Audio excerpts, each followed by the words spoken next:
BJP वाला कोई बोल रहा है इस प्रकार से जो आप कहना चाहते हैं, तो मुझे लगता है कि कहीं ना कहीं पर वो हिंदू मुस्लिम पोलराइज करने का एक रास्ता है। कहीं ना कहीं जो इन फ्यूचर में लोग इस तरीके से प्रोटेस्ट करेंगे, भारत देश में कोई भी व्यक्ति आकर के इस प्रकार से कोई प्रदर्शन करेगा तो उसके साथ में यही हसर किया जाएगा। एक उदाहरण भी या एक नज़ीर भी पेश की जाती है, वो चाहे मुस्लिम के लिए हो चाहे हिंदू के लिए, जिसमें पुलिस के हाथ में अभी तक न तो पुलिस चार्जशीट फाइल कर पा रही है, लगभग 5 साल बीत चुके हैं।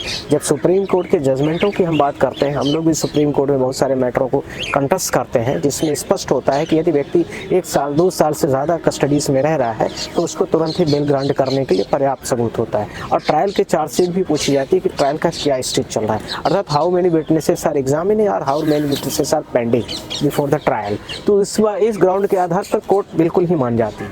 दूसरी, इसी के साथ में नेक्स्ट पॉइंट, जो ऊपर लगाया गया है इनके ऊपर, उसके बारे में यह स्पष्ट तरीके से जो आरोप उनको डिफाइन किया गया। देखिए, मेरे पास पिटीशन की कॉपी नहीं है, पर मुझे जो लगता है मैं उसके हिसाब से बात कर रहा हूँ, इस बात को स्पष्ट कर रहा हूँ। ऊपा के जो बारे में व्याख्या स्पष्ट तरीके से की गई है, मुझे लगता है कि मेरे नज़र पर यदि मुझसे कोई पूछा जाए तो वो उस तरीके से जो एक्सप्रेशन आर्टिकल 19, आर्टिकल 14 और आर्टिकल 21 का है, उसके दायरे पर वो सारी बातें कही गई। इसी के बारे में आप बोल रहे हैं कि बीजेपी कुछ कह रही है या बीजेपी के लोग कुछ कह रहे हैं, तो किसी के बारे में कोई भी व्यक्ति कुछ भी बोल दे, इसके लिए कोर्ट निर्धारित करने के लिए बैठी हुई कि यह व्यक्ति क्या बोल रहा है, क्या सही है, क्या गलत है, कौन सा एब्यूज है, कौन सी लैंग्वेज उसकी खराब है, कौन सी चीज़ें ऐसी हैं जो कन्विक्ट हैं, कौन सी चीज़ें ऐसी हैं जो नहीं बोलना चाहिए। एक पार्टी हो गया। दूसरा, आर्टिकल 21 में जो स्पष्ट तरीके से बोला गया है, हिंदी में उसके मैं एक शब्द कहूँ तो उसमें लिखा गया है कि कोई भी व्यक्ति को दैहिक प्रक्षिप्तता की स्वतंत्रता है पूरी तरीके से। दैहिक मतलब उसकी शरीर का फुल, उसके बॉडीज़ का पूरी स्वतंत्रता है। तो यहाँ पर बॉडीज़ की जो इसकी स्वतंत्रता दी गई है, वो स्पष्ट इसमें परिप्रेक्ष्य में जो कोर्ट ने रिलाय किया है, वो मुझे नहीं लगता है कि उससे फिट बैठ रही। सर, उमर खालिद जो है वो जेल में है, बाकी 5 लोग रिहा हो चुके हैं, 2 लोग अभी भी अंदर हैं, सरजील इमाम, उमर खालिद।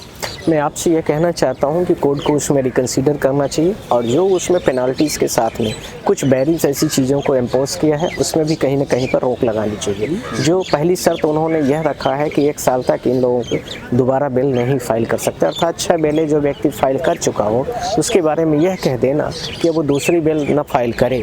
और इसके साथ में पैरेलली 2 बड़े इंपॉर्टेंट महत्वपूर्ण मुद्दे, जिसमें पुलिस के हाथ में अभी तक न तो पुलिस चार्जशीट फाइल कर पा रही है, लगभग 5 साल बीत चुके हैं। जब सुप्रीम कोर्ट के जजमेंटों की हम बात करते हैं, हम लोग भी सुप्रीम कोर्ट में बहुत सारे मैटरों को कंटेस्ट करते हैं, जिसमें स्पष्ट होता है कि यदि व्यक्ति 1 साल 2 साल से ज़्यादा कस्टडीज में रह रहा है तो उसको तुरंत ही बेल ग्रांट करने के लिए पर्याप्त सबूत होता है। और ट्रायल के चार्जशीट भी पूछी जाती है कि ट्रायल का क्या स्टेज चल रहा है, अर्थात how many witnesses are examined और how many witnesses are pending before the trial. तो इस ग्राउंड के आधार पर कोर्ट बिल्कुल ही मान जाती है। दूसरी, इसी के साथ में नेक्स्ट पॉइंट, जो ऊपर लगाया गया है इनके ऊपर, उसके बारे में यह स्पष्ट तरीके से जो आरोप उनको डिफाइन किया गया। देखिए, मेरे पास पिटीशन की कॉपी नहीं है, पर मुझे जो लगता है मैं उसके हिसाब से बात कर रहा हूँ, इस बात को स्पष्ट कर रहा हूँ। ऊपर के जो बारे में व्याख्या स्पष्ट तरीके से की गई है, मुझे लगता है कि मेरे नज़र पर यदि मुझसे कोई पूछा जाए तो वो उस तरीके से जो एक्सप्रेशन आर्टिकल 19, आर्टिकल 14 और आर्टिकल 21 का है, उसके दायरे पर वो सारी बातें कही गई, पहली बात। दूसरी, इसी के साथ नेक्स्ट, जो इसमें मैंने आप लोगों के माध्यम से यह भी बोलना चाहता हूँ, जो Maneka Gandhi versus union of India का जो जजमेंट 1976 में आया था, उसमें आर्टिकल 21 के बारे में स्पष्ट एक्सप्रेशन दिया गया था कि आर्टिकल 21 को आप कभी भी वायलेट नहीं कर सकते। यहाँ तो कंप्लीट वायलेट हो रहा है। दूसरा, उसी में जजमेंट दिया गया था, बीजेपी वाले कह रहे हैं कि आतंकवादी है ये लोग। नहीं, ये देखिए, किसी के मुंह में कैसे बोल दिया जाए, यह इसके लिए तो मेरे भारत देश में आर्टिकल 19 में काफ़ी व्याख्याएं दी गई हैं, पर मुझे लगता है कि कोर्ट इस फैक्ट को कंसीडर करता है। कोर्ट भी 21 की बात कर रहे हैं, कैसे वायलेट करता है ये? करेक्ट, तो ये सारी चीज़, ये कैसे वायलेट कर रहा है, इसी के बारे में आप बोल रहे हैं कि बीजेपी कुछ कह रही है या बीजेपी के लोग कुछ कह रहे हैं, तो किसी के बारे में कोई भी व्यक्ति कुछ भी बोल दे, इसके लिए कोर्ट निर्धारित करने के लिए बैठी हुई कि यह व्यक्ति क्या बोल रहा है, क्या सही है, क्या गलत है, कौन सा एब्यूज है, कौन सी लैंग्वेज उसकी खराब है, कौन सी चीज़ें ऐसी हैं जो कन्विक्ट हैं, कौन सी चीज़ें ऐसी हैं जो नहीं बोलना चाहिए। एक पार्टी हो गया। दूसरा, आर्टिकल 21 में जो स्पष्ट तरीके से बोला गया है, हिंदी में उसके मैं एक शब्द कहूँ तो उसमें लिखा गया है कि कोई भी व्यक्ति को दैहिक प्रक्षिप्तता की स्वतंत्रता है पूरी तरीके से। दैहिक मतलब उसकी शरीर का फुल, उसके बॉडीज़ का पूरी स्वतंत्रता है। तो यहाँ पर बॉडीज़ की जो इसकी स्वतंत्रता दी गई है, वो स्पष्ट इसमें परिप्रेक्ष्य में जो कोर्ट ने रिलाय किया है, वो मुझे नहीं लगता है कि उससे फिट बैठ रही है।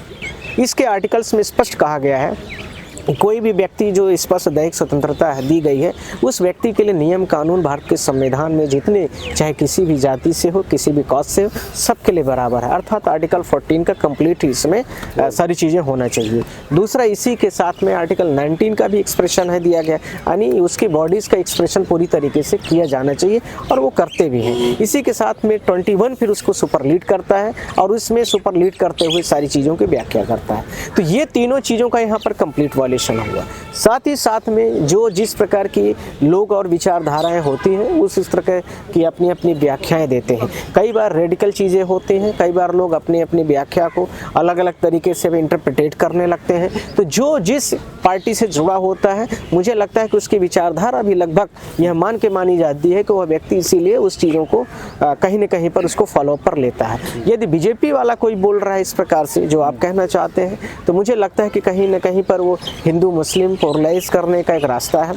कहीं न कहीं जो इन फ्यूचर में लोग इस तरीके से प्रोटेस्ट करेंगे, भारत देश में कोई भी व्यक्ति आ करके इस प्रकार से कोई प्रदर्शन करेगा, तो उसके साथ में यही हसर किया जाएगा। एक उदाहरण भी और एक नज़ीर भी पेश की जाती है, वो चाहे मुस्लिम के लिए हो, चाहे हिंदू के लिए हो, वो किसी के लिए भी हो सकता है। सड़कों पर लाखों लोग उतरेंगे उनके समर्थन में, उमर खालिद के समर्थन में, अगर कोर्ट बात नहीं मानेगी। हाँ, ये हो सकता है कि जो उनको लगता है कि कॉन्स्टिट्यूशनली ये चीज़ें गलत हैं और अन्यायपूर्ण हो रहा है, तो भारत देश की यदि हिंदू मुस्लिम सिख ईसाई इस चीज़ को, विचार को और इस जाति धर्म को हटा दिया जाए, तो मुझे लगता है कि मानवता के खिलाफ में वो गलत निर्णय था कहीं न कहीं पर। और यदि जो लोग कह रहे हैं तो उनकी स्वतंत्रता है, उनकी आज़ादी है और वो अपने तरीके से कर सकते हैं, किसी भी चीज़ को एक्सप्रेस कर सकते हैं। Thank you.